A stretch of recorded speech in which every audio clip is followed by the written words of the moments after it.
नमस्कार, answer writing guidance programme में आपका स्वागत है।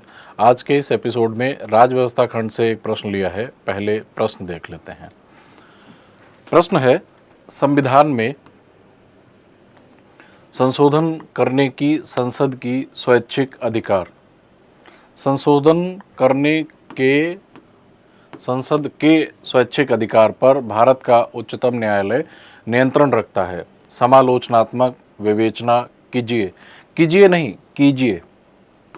इस बच्चे ने जो प्रश्न लिखा है उस प्रश्न में ही कई स्पेलिंग के एरर्स हैं और वाक्य संरचना में भी समस्या है। तो इस प्रश्न को एवेल्युएट बाद में करेंगे, पहले इस प्रश्न से संबंधित कुछ कंटेंट समझ लेते हैं।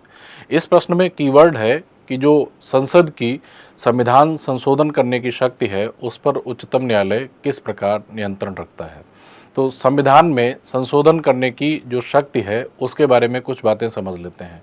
संविधान में संशोधन करने की शक्ति से संबंधित कई मामले न्यायालय में गए, जैसे शंकरी प्रसाद बनाम भारत संघ, सज्जन सिंह बनाम राजस्थान राज्य, गोलकनाथ बनाम पंजाब राज्य। और इनमें से सबसे जो महत्वपूर्ण मामला था वह था केशवानंद भारती का मामला।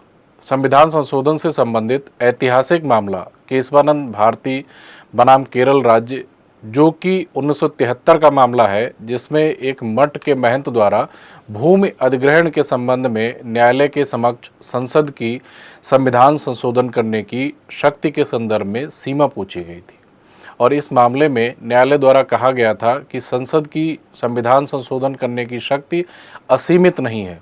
इस मामले में न्यायालय ने ये निर्णय दिया कि यद्यपि संसद को अनुच्छेद 368 के अंतर्गत संविधान में संशोधन करने की प्राप्त शक्ति व्यापक तो है, पर वह असीमित नहीं है और वह कोई ऐसा संशोधन नहीं कर सकती जिससे संविधान के मूल तत्व और उसका आधारभूत ढांचा नष्ट हो जाए।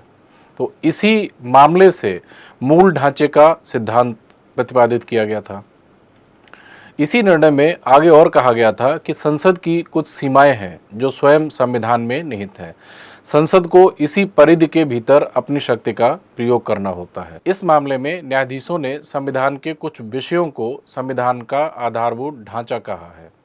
इनमें शामिल हैं समता का अधिकार हो गया, शक्ति के पृथक्करण का सिद्धांत हो गया, संविधान की सर्वोच्चता हो गई, संघवाद हो गया, पंथ निरपेक्षता, देश का संपूर्ण प्रभुत्व संपन्न लोकतांत्रिक और गणतंत्र का ढांचा हो गया, संसदीय शासन प्रणाली हो गई, न्यायपालिका की स्वतंत्रता हो गई।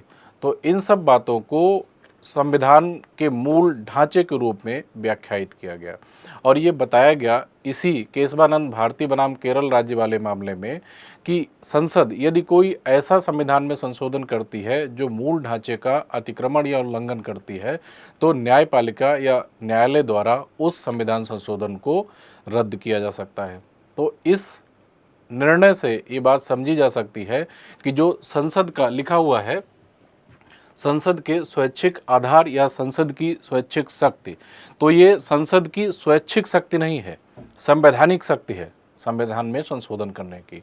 यदि संसद द्वारा कोई ऐसा संशोधन किया जाता है जो कि संविधान के मूल ढांचे का अतिक्रमण करता है तो उसे रद्द किया जा सकता है। और इस प्रकार से उच्चतम न्यायालय संसद के जो संविधान संशोधन करने की शक्ति है उस पर नियंत्रण रखता है। एक दो यहाँ पर उदाहरण दे देना है इस उत्तर में।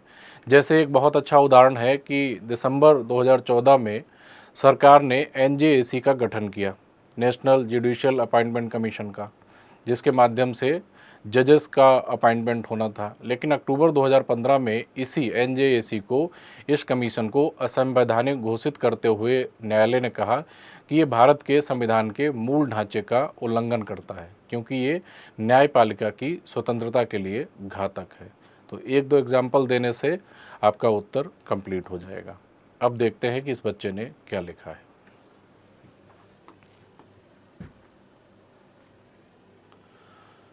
इस बच्चे को बिंदी लगाने की आदत नहीं है। संविधान का अनुच्छेद 368 संसद की ये शक्ति देती है, संसद को ये शक्ति देता है कि वह संविधान में संशोधन कर सकता है। कर सकती है? संसद संसद द्वारा संविधान में संशोधन 3 प्रकार से किया जा सकता है। ठीक, पहला लिखा है साधारण बहुमत, ब्रैकेट में लिखा है 51%। ये 51% नहीं होगा। साधारण बहुमत का मतलब होता है आधे से अधिक। जैसे मान लीजिए अगर 200 सीटें हैं कहीं पर, तो इसमें साधारण बहुमत का मतलब हो जाएगा आधा हो जाएगा इसका 100, और आधे से अधिक का मतलब हो जाएगा 101। साधारण बहुमत का मतलब 101 हो जाएगा, 51% नहीं, 50% प्लस 1। ये 51% नहीं होगा, ये 50% प्लस 1 हो जाएगा। तो ये जो लिखा है फैक्ट, ये गलत लिखा है। विशेष बहुमत 66% या 2/3 बहुमत, ये जानकारी भी गलत है। विशेष बहुमत का मतलब होता है कि सदन का साधारण बहुमत और उसके साथ साथ उपस्थित तथा मत देने वाले सदस्यों का 2/3 बहुमत। तो इस हिसाब से ये 66% नहीं होगा जाके, ये जानकारी भी गलत है।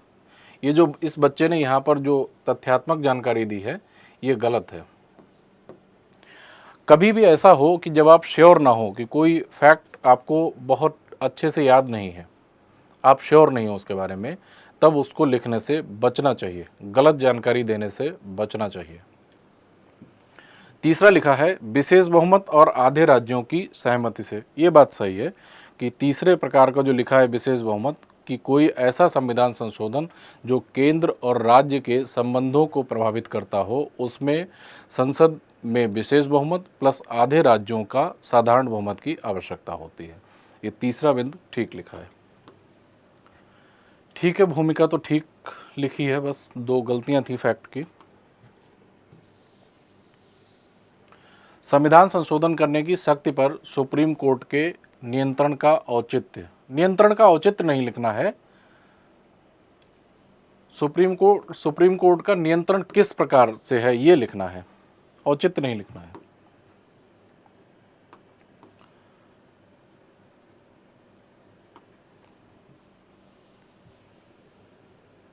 संविधान द्वारा उच्चतम न्यायालय को ये शक्ति दिया गया है, ये शक्ति दी गई है, दी गई है कि वह संविधान के आदर्शों को नहीं,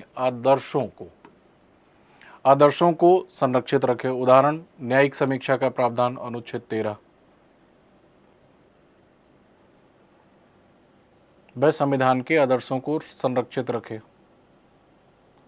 तो संविधान के आदर्शों को संरक्षित रखना भी संविधान के मूल ढांचे के अंतर्गत ही आएगा। केशवानंद भारती केस 1973 द्वारा दिया गया मूल ढांचे के सिद्धांत के खिलाफ संसद किसी भी प्रकार का विधेयक या संविधान संशोधन नहीं कर सकती है। विधेयक नहीं लिखना चाहिए, संविधान संशोधन के बारे में प्रश्न पूछा है। संसद किसी भी प्रकार का संविधान संशोधन नहीं कर सकती है। अगर संसद मूल ढांचे के खिलाफ कोई विधेयक लाती है, यहां पर इसे लिखना चाहिए कोई संविधान संशोधन करती है।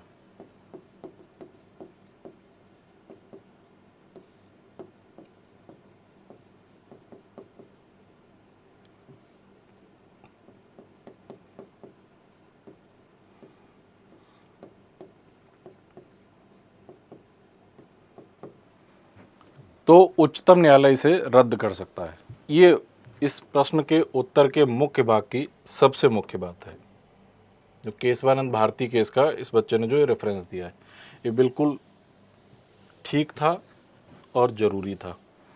आगे लिखा है उदाहरण 99वां संविधान संशोधन द्वारा राष्ट्रीय न्यायिक नियुक्ति आयोग एनजेसी के बारे में ही लिखा हुआ है, लाया गया था, जिसे उच्चतम न्यायालय ने मूल ढांचे के सिद्धांत के खिलाफ अर्थात न्यायपालिका की स्वतंत्रता के खिलाफ बताकर इस विधेयक को रद्द कर दिया। संसद द्वारा नहीं, न्यायालय ने जब खुद ही कर दिया रद्द, तो संसद द्वारा क्यों? और इस विधेयक को नहीं, संविधान संशोधन को।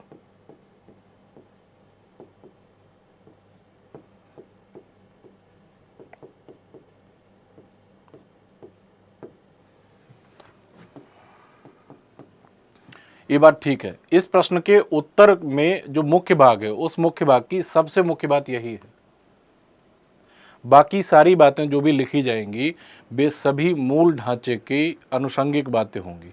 जैसे लिखा है कि संविधान के आदर्शों के अगेंस्ट अगर कोई संविधान संशोधन होगा, मूल अधिकारों का उल्लंघन करता होगा, संविधान की सर्वोच्चता के सिद्धांतों का उल्लंघन करता होगा, संघवाद का उल्लंघन करता होगा, पंथ निरपेक्षता का उल्लंघन करता होगा, तो ये सारी बातें जो बताई अभी मैंने, ये संविधान के मूल ढांचे में ही शामिल हैं। और इन सब बातों को इस तरह से माना जाएगा कि इनमें से यदि किसी बात का उल्लंघन किया जा रहा है किसी संविधान संशोधन द्वारा, तो इसका मतलब है कि संविधान के मूल ढांचे का उल्लंघन किया जा रहा है और इस आधार पर उस संविधान संशोधन को उच्चतम न्यायालय द्वारा या न्यायपालिका द्वारा रद्द कर दिया जाएगा। आगे क्या लिखा है? मूल अधिकार में संसद द्वारा कोई विधेयक लाकर अल्पीकरण या मूल अधिकार को कमजोर या कम किया जाएगा तो उच्चतम न्यायालय इस विधेयक को रद्द कर देगा। ये बात भी उसी में शामिल है। मूल ढांचे में भारत में लिखित संविधान होने के कारण संसद की संविधान संशोधन करने की शक्ति सीमित है। एक केशवानंद भारती वाले निर्णय में ये बात स्पष्ट रूप से सामने आई। आगे देखते हैं क्या लिखा है। उच्चतम न्यायालय के द्वारा संविधान संशोधन में संसद की शक्ति पर नियंत्रण के बावजूद संविधान संशोधन करने की शक्ति सिर्फ संसद में निहित है। अतः हमारे संविधान द्वारा शक्ति के पृथक्करण के सिद्धांत को अपनाया गया है, जिसमें विधायिका और न्यायपालिका के बीच जांच और संतुलन होना चाहिए, जो कि भारतीय संविधान में आदर्श मूल्यों को बनाए रखने तथा सामाजिक आर्थिक लोकतांत्रिक मूल्यों को बढ़ाने में मदद मिलती है। यहाँ पर ये जो लाइनें लिखी गई हैं, ये लाइनें प्रश्न की जो मांग है उससे कनेक्ट नहीं हो रही हैं, उससे कनेक्टेड है नहीं। निष्कर्ष में एक तो बहुत सारे शब्द लिख दिए गए हैं, क्योंकि 150 शब्दों में इस प्रश्न के पूरे उत्तर की मांग की गई थी और निष्कर्ष में ही काफ़ी लंबी चौड़ी लाइनें लिख दी गई हैं। दूसरी चीज़ है कि जो लाइनें लिखी गई हैं वो प्रश्न के उत्तर की मांग से पूरी तरह से कनेक्टेड नहीं है। इसे इस प्रकार से समराइज करना चाहिए कि कोई भी ऐसा संविधान संशोधन जो संविधान के मूल ढांचे का उल्लंघन करता है उसे उच्चतम न्यायालय द्वारा रद्द किया जा सकता है। इस प्रकार उच्चतम न्यायालय संसद की संविधान संशोधन करने की स्वैच्छिक शक्ति पर नियंत्रण रखता है और इससे उत्तर बेहतर निष्कर्ष यही होता। अब देख लेते हैं मार्क्स की बात।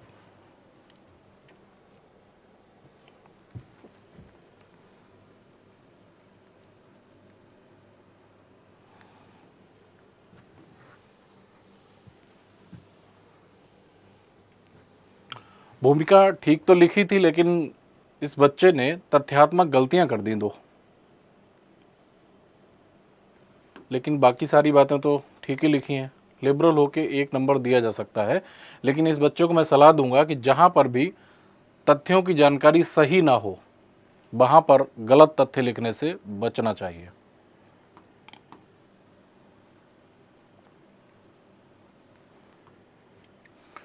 केशवानंद भारती केस का रेफरेंस दिया है, एनजेएसी को रद्द कर दिया था, उसकी भी बात लिखी गई है। 2 नंबर मैं मुख्य भाग में भी दूंगा।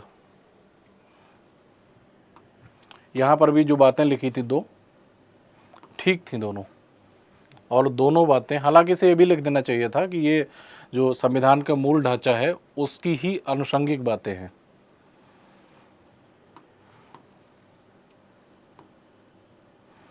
निष्कर्ष बहुत अच्छा नहीं है। निष्कर्ष में बहुत लंबी चौड़ी लाइनें लिख दी हैं, फिर भी डायरेक्टली ये कनेक्ट हो नहीं रहा है प्रश्न से। 1-2 बातें ठीक हैं, शक्ति के पृथक्करण, विधायिका और न्यायपालिका के बीच जांच और संतुलन होना चाहिए। आधा नंबर दूंगा मैं यहाँ पर। तो इस बच्चों को मिलते हैं 3.5 मार्क्स 10 में से।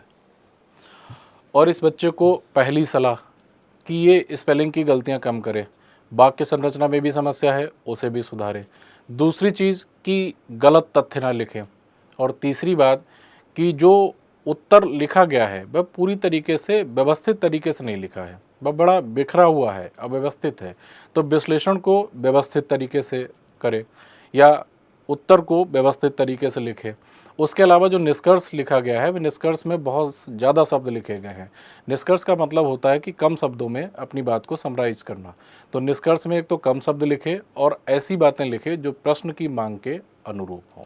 और इस बच्चे को 10 में से 3.5 अंक दिए जाते हैं। और इस एपिसोड के बाद अब हम लोग अगले एपिसोड में मिलेंगे। धन्यवाद, नमस्कार।